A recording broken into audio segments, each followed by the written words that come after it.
Well, hello there, and welcome to another episode of Scouting 5, recapping scouting news from around the world for the week of June 24th, 2024. I'm Scouter Ken, and I'm once again recording from St. Albert, Alberta.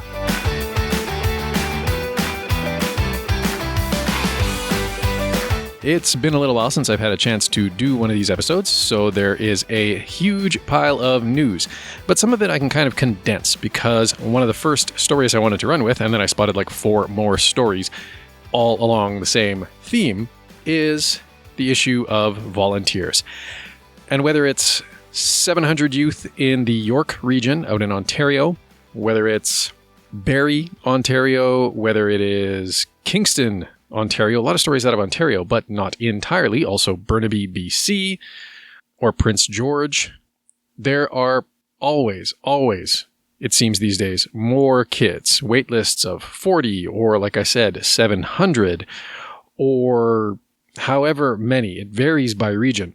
And there is always a need for more volunteers because, of course, we have to maintain a ratio of minimum 2 adults and 1 adult for every 8 youth. Scouts Canada actually has a goal of having as many as 50,000 young people involved across all sections, Beavers, Cubs, Scouts, Adventurers, and Rovers, by 2025. That's only next year. And the big barrier is finding volunteers to step up who are willing to help out with the program. Now, as we discussed in a previous full episode, volunteering can come in 2 forms. Obviously, we need adult volunteers, people over the age of 18 willing to step up and take on leadership roles within their groups. But these can also be supported by teenagers, 14 and older. As long as you have a couple of adults tied to each section, you can have a few 14 to 18-year-olds helping out as fully trained leaders with that section as well, at least for your Beavers and your Cubs, which then frees up more of your adult leaders to maybe take on Scouts and even Venturers. The Rovers can usually fend for themselves, although they are supposed to have an advisor. At any rate, your local scouting council is probably looking for volunteers. I guarantee you, local groups in your area are looking for volunteers. So if you aren't currently volunteering with a group, or if you know people who are looking for volunteer opportunities who are great with kids, please send them this episode. There will be a link in the show notes, not only to some of these news stories about the different areas of the country that need volunteers, but also the actual volunteer overview page at Scouts Canada's website with information on how to join the movement and step up for young people so that scouting can actually hit that goal, 50,000 young people involved by 2025. That is only next year. And it's not even Canada alone that is in these straits. There's at least one scouting group in Lincolnshire, over in England, that may be forced to close due to a shortage of volunteers. So, you know what? If you are listening to this, it doesn't matter where you're listening to this. If there's scouting in your country, chances are they need volunteers. They need your expertise. They need your time. They need your effort. They need your love of working with kids. So get in touch with your local scouting organization, local scouting council, and see if you can help out. Now, there's going to be a couple of links in the show notes regarding this story as well. It's a weird one, and it's kind of one of these guilt by association things that I really get annoyed by. Bear Grylls is standing down as the chief scout of the UK Scout Association. And the reason behind it is he evidently is, well, A, he's a devout Christian, which, cool, good for him. I share the sentiment. But I guess he was somehow involved in a baptismal ceremony for Russell Brand, figure of significant controversy lately. And quoting The Independent, one of the UK news publications, the Scouting Association has issued a statement following reports Bear Grylls is to stand down as chief scout after photos emerged of him baptizing Russell Brand. The Daily Mail reported that the adventurer is standing down from the position after concerns emerged around his relationship with YouTuber, former actor, Brand, less than a year after Channel 4 Dispatch's documentary reported allegations of sexual assault. Brand denies all the allegations against him.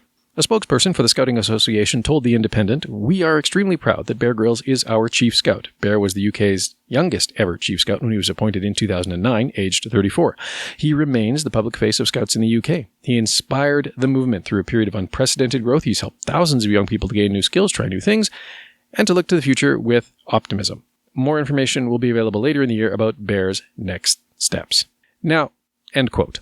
To be fair, Grylls only ever forecast that he would hold the role until 2023, so I think he's kind of exceeded what he thought would be his tenure. But it's unfortunate that it's come to an end in this way, and that, his association with Brand seems to have been the catalyst for maybe calls for him to step down. And I hope that wasn't the case. And if it was, shame on those who took part in those calls for him to step down, because it really is just guilt by association in that case. And, that is not something that we in scouting should really indulge, I don't think. On the other hand, if this emerged rather organically and the timing is just coincidental, then, by all means, thank you to Mr. Grylls for your service to scouting. It definitely catalyzed a huge growth in the Scouting Association in the UK, one that I can only look to with a little bit of envy and hope for here in Canada as well. Okay, on to some happier news. World Scouting has been recognized by the UN in a recent report on youth, peace, and security, quoting scout.org. World Scouting welcomes the third report of the United Nations Secretary General on Youth, Peace, and Security, which was recently presented to the UN Security Council. The report highlights how young people worldwide are contributing to the promotion of peace, but also underlines the need to increase youth participation in decision-making, enhance the protection of young people, promote youth development opportunities, and provide financing for youth-led work. The report shows progress in recognizing young people's agency in contributing to peace. Specifically, it recognizes UACT as Scouting's youth-led humanitarian initiative designed to respond to the war in Ukraine and mobilize 35,000 Scout volunteers across 9 countries to assist more than 1 million Ukrainian refugees and internally displaced persons affected by the conflict. Under the UACT initiative, Scouting's efforts were supported in partnership with UNICEF to offer vital psychological support and humanitarian relief to people and communities impacted. The report was shared publicly on the 28th of May during the UN Security Council meeting on maintaining international peace and security. It was discussed along with other UN findings that showed how women, peace, security, and youth peace and security agendas work together and support each other. End quote.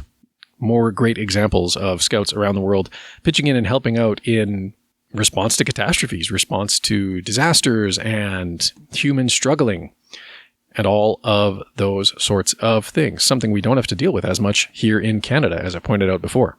Speaking of which, a story from Sri Lanka, scouts responding to massive flooding there. Quoting again, scout.org. Torrential rain and strong winds brought on by the monsoons since mid-May have led to widespread flooding in the western and northwestern districts of Sri Lanka. As of 11th June 2024, the National Disaster Relief Center reported that over 8,000 people have been displaced, seeking refuge in 122 evacuation centers across affected regions. In response to this escalating humanitarian crisis, the Sri Lanka Scout Association is mobilizing its disaster response teams to distribute essential cleaning supplies to the affected families. Recognizing the severity of the situation, the National Scout Organization has launched an emergency appeal aiming to raise funds through the Scout donation platform.